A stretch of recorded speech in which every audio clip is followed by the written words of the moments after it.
iltaa. Tänään mun oli tarkoitus asentaa tämä kikkare Aisin AMR 500 Remmi Ahdi, mutta sehän nyt ei tuu onnistumaan. Tässä vähän aikaa sitten ajelin tänne näin, niin ei seosmittari enää toimi. Elikkä laajakaista lambda tai sitten itse mittari on hajalla. Näyttää koko ajan 14,7 vaan. En tiedä mikä siitä tuli sitten. Elikkä mua nyt on turha yrittää alkaa remmiahinta tuonne asentaa, kun en mä saa seoksia säädettyä kohilleen.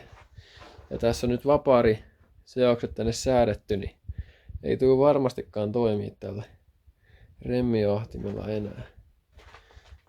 Eli tuohon tuli varmaan joku pari viikkoa nyt viivästystä tuon kanssa, kun ei viitti Suomesta kyllä ostaa sitä. Tai ostaa ihan lambdan nyt alkuun, niin jos on lambda sitä meni vaan. Niin.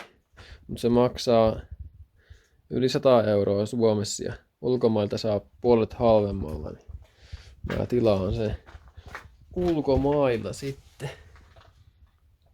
Ja laitaan sen jälkeen sitten, kun saa se seosmittarin toimintaan, niin sitten laitetaan tämä kiinni.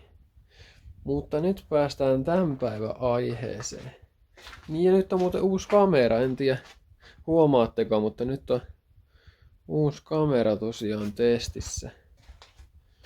Pitäisi olla parempi kuin vanha, saa nyt nähdä. No mutta tämän päivän aihe. Elikkä mullahan on siellä se Colombo et Pariani. Mikähän se nyt oli, mä en muista tarkkaa mallia, mutta on tosiaan se nokka kumminkin siellä nyt. Niin mä ajattelin vaihtaa tänne 866 noka. Elikkä tämä on sen Punto 75 nokka, niin mä ajattelin sen nyt vaihtaa tuonne. Sen Colombo et Pariani nokan tilalle.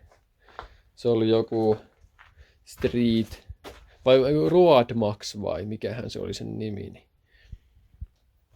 Ihan sen takia, kun mä nyt kattelin mun Road Dynon käppyröitä, niin nyt kun mä vaihoin tuon pakosarjan tuonne viimeksi, niin muuta lähti tehoa alle 3500 kierroksen. Ja tuli se yläpuolelta tuli lisää tehoa, mutta se alapuolelta lähti tehoa. Elikkä nyt tässä on vähemmän tehoa normiajoissa, mitä oli sillä vakiopakosarjalla. Eli sen takia mä en kokeile vaihtaa tämän vähän laimeemman nokan tuonne. Jos mä sillä saisin tehot sieltä alakierroksilta nostettua ylemmäs.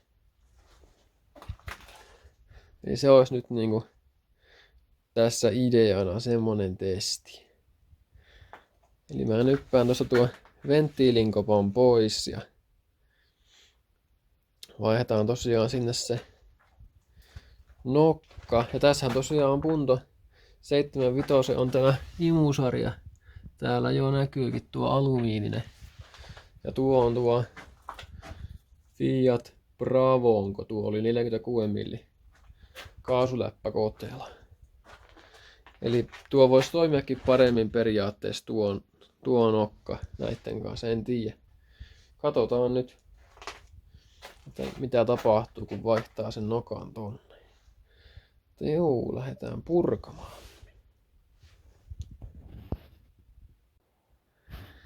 No niin, nyt nokka täällä 866 säädettynä.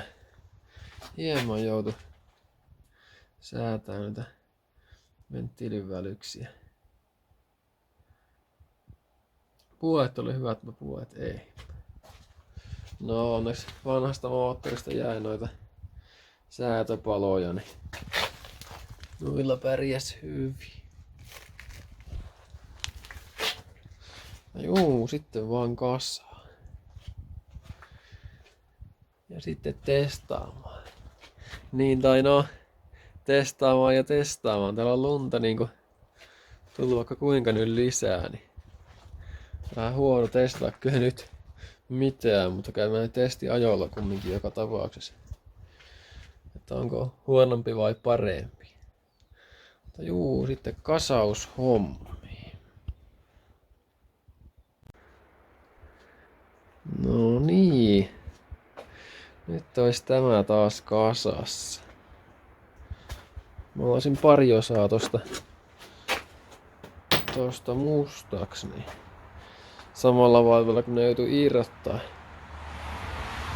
Eikä tuo moottorin kannakkeen ja täältä tuo puolapaka.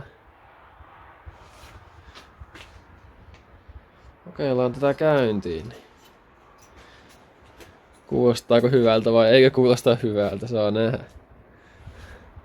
Nyt ainakin välitykset siellä niinku suhteellisen hyvät.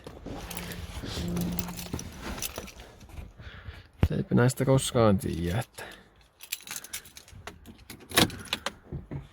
miten ne pelittää.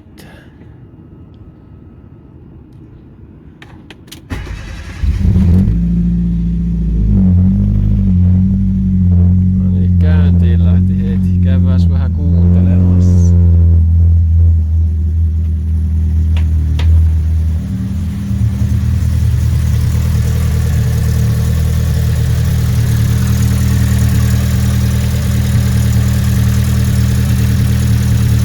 Erittäin hyvältä kuulostaa.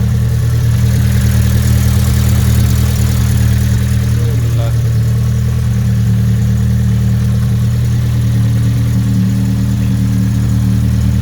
Eikä hyvin onnistua nokanvaihto. Mulla on oma video siitä kyllä YouTubesta täällä näin. Ja siitä nyt sen tarkemmin jaksanut alkaa selittämään. Ja joo, sitten vois käydä vähän testiajolla miten tää toimii. Mitään kiihityksiä eikä tällä keillä pysty ottaa kun on lunta niin paljon, mutta pitää käydä muuten vaan testaamassa.